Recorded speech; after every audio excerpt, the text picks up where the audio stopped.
আসসালামু আলাইকুম রহমতুল্লাহ ওয়া বারাকাতু।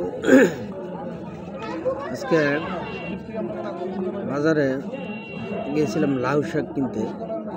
তো যে পরিস্থিতি দেখলাম যে মাত্র 4টি ডোকা, 4টি লাউয়ের ডোকা 50 টাকা। আর যে লাউয়ের ডোকা আগে 5টা 6টা ছিল মাত্র 10 টাকা। আর এখন বর্তমানে সেই লাউয়ের ডোকা 4টা ডোকা, আগে তো 5টা 6টা ছিল, এখন দেয় 4টা 50 টাকা। তাতে কী পরিস্থিতিতে মাত্র সাধারণত লাউ শাক যদি এই পরিস্থিতি হয় তাহলে অন্যান্য নিত্য প্রয়োজনীয় জিনিসগুলো কী পরিমাণ বাড়ছে দাম। আর সাধারণ পাবলিক কিভাবে চলবে, কিভাবে খাইবে? যে আয়, বর্তমান আয়ের সংখ্যা, এতে পাবলিকের আসলে অবস্থা খুবই খারাপ। দেশের অবস্থা দিন দিন ভয়ানকের দিকে চলে যাচ্ছে। মানুষের ক্রয় ক্ষমতার বাইরে জিনিসপত্রের দাম চলে যাচ্ছে। এভাবে যদি দেশ চলতে থাকে হয়তো মানুষ এমন এক সময় আসবে, এরকম পরিস্থিতি চলতে থাকলে মানুষ না খেয়ে থাকতেও বাধ্য হবে। যে পরিস্থিতি, একদিকে কাজ কাম নাই, গার্মেন্টস প্রতিষ্ঠানে কাম বন্ধ হয়ে যাচ্ছে, বিভিন্ন ফ্যাক্টরিগুলো বন্ধ হয়ে যাচ্ছে, বেতন দিচ্ছে না, ঠিক মতো বেতন পাচ্ছে না। এই যে নানান সমস্যাগুলোর জন্য দায়ী কারা? আসলে এগুলোর জন্য দায়ী একমাত্র এই বর্তমান অবৈধ ইউনিট সরকারের। কারণ সমন্বয়ক নামে যেই দালাল মির্জাফর যারা, তারা দেশটাকে ধ্বংসের দিকে ঠেলে দিচ্ছে। এর বিচার অবশ্যই করতে হবে। আজকে দেখেন আপনার যে বিচার বিভাগ বলে, বিচার কার্যক্রম কথা বলে, তো বিচার যদি দেশ করতে হয় তাহলে তো আগে এই সমন্বয়ক নামে এবং এই ছাত্র সমন্বয়ক উপদেষ্টা নামে পরিচিত যারা আছে, আগে তো তাদেরকে বিচারের আওতায় নেওয়া উচিত। কারণ তারা তো নিজেরাই অপরাধী। তো এক অপরাধী আরেক অপরাধীর কি বিচার করবে? কারণ যারা বিপ্লবের নামে, আন্দোলনের নামে, কোটা আন্দোলনের নামে সরকার পতন করে, একটা নির্বাচিত সরকারকে পতন করার নামে দেশের সাধারণ ছাত্র জনতা, পুলিশ সহ নির্মমভাবে হত্যা করে, ধ্বংসযজ্ঞ চালিয়ে, আগুন সন্ত্রাস করে, দেশ সরকার পতন ঘটিয়ে তারা দেশের কি ভালো করে? তাদের দ্বারা দেশের ভালো কিছু আশা করা যায় না। বিচার করতে হলে আগে তাদেরকে আইনের আওতায় আনতে হবে।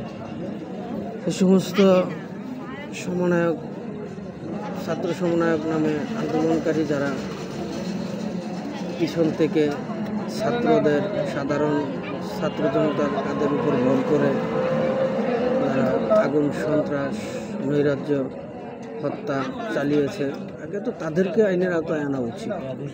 কারণ তাদের যদি আগে আইনের আওতায় না আনতে পারে তাহলে দেশে সঠিক বিচার কার্যক্রম করা সম্ভব হবে না, কখনোই না।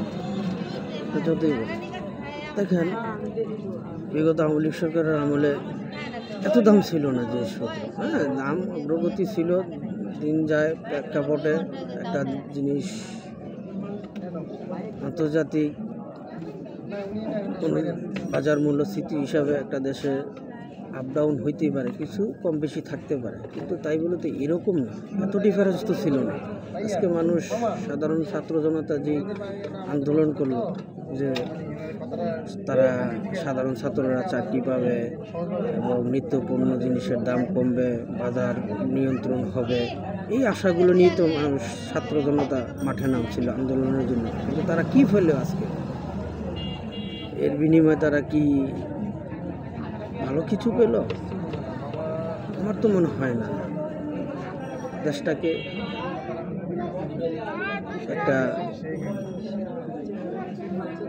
নৈরাজ্যের দিকে চলে গেল।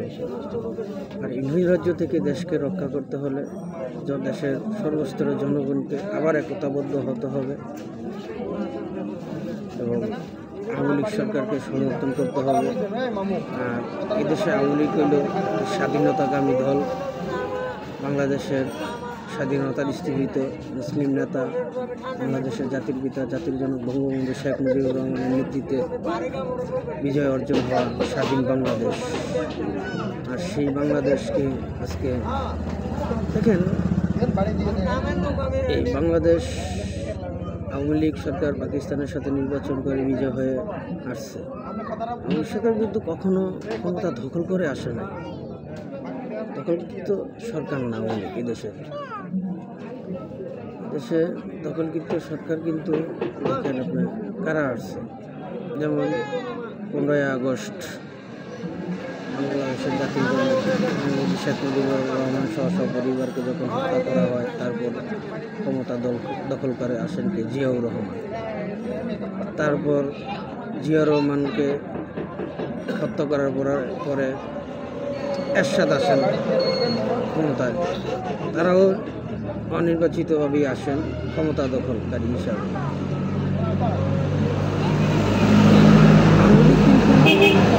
ক্ষমতা দখলকারী হিসাবে আসে না, ক্ষমতা দখল করে কিন্তু ক্ষমতায় আসে না। পাকিস্তানের সাথে নির্বাচন করছে, জনগণের ভোটে নির্বাচিত হয়ে আসছে। তারপর এই দেশ স্বাধীন হয়েছে, যুদ্ধ হয়েছে, 2 লক্ষ মা বোনদের ইজ্জতের বিনিময়ে, 30 লক্ষ শহীদদের বিনিময়ে, সকল মুক্তিযুদ্ধের আত্মত্যাগের বিনিময়ে, সাধারণ ছাত্র জনতা, পুলিশ, সাধারণ মানুষ সবার আত্মত্যাগের বিনিময়ে 1971 সালে এই দেশ স্বাধীন হয়েছে, বিজয় অর্জন করছে বঙ্গবন্ধু শেখ মুজিবুর রহমানের নেতৃত্বে। আর আজকে এই অবৈধ ইউনূস সরকারের নেতৃত্বে কি হয়েছে? হত্যা, সন্ত্রাস, আগুন, সন্ত্রাস, জঙ্গিবাদ সৃষ্টি হয়েছে। এই দেশবিরোধী চক্রান্তকারী বিভিন্ন শীর্ষ সন্ত্রাসীরা মুক্তি পাচ্ছে। বিচারবিহীন জবাবদিহিতা ছাড়া বড় বড় দেশদ্রোহী মামলাগুলো জনগণের হত্যাকারীরা মুক্তি পাচ্ছে। 21শে আগস্টের গ্রেনেড হামলার মতো মামলাগুলো নিষ্পত্তি হয়ে যাচ্ছে। এগুলো তো বিচার কই? বিচার বিভাগ কী স্বাধীনতা আছে? আমরা যে বিচার বিভাগের যে স্বাধীনতার কথা এতদিন বলে আসছি, শুনে আসছি, কোথায় আজকে?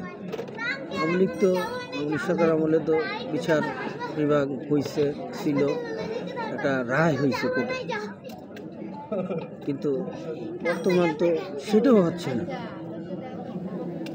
সমন্বয়ক, আন্দোলনকারী, সরকার বিরোধী আন্দোলনকারী পরিচয় হিসাবেই তারা মুক্তি পেয়ে যাচ্ছে, তাদের মামলা খালাস হয়ে যাচ্ছে। এটা তো বিচার বিভাগ, স্বাধীন বিচার বিভাগ হইল না। এখানে তো বিচার বিভাগকে পুরোপুরি দখল করা হয়ে গেল, বিচার বিভাগ পর্যন্ত দখল।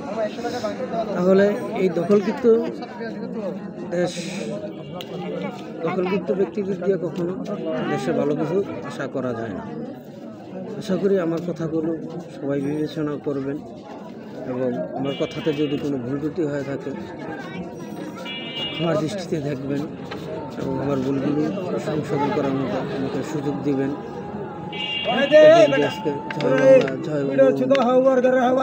জয় হোক সমস্ত, আবার জিতবে ইনশাআল্লাহ।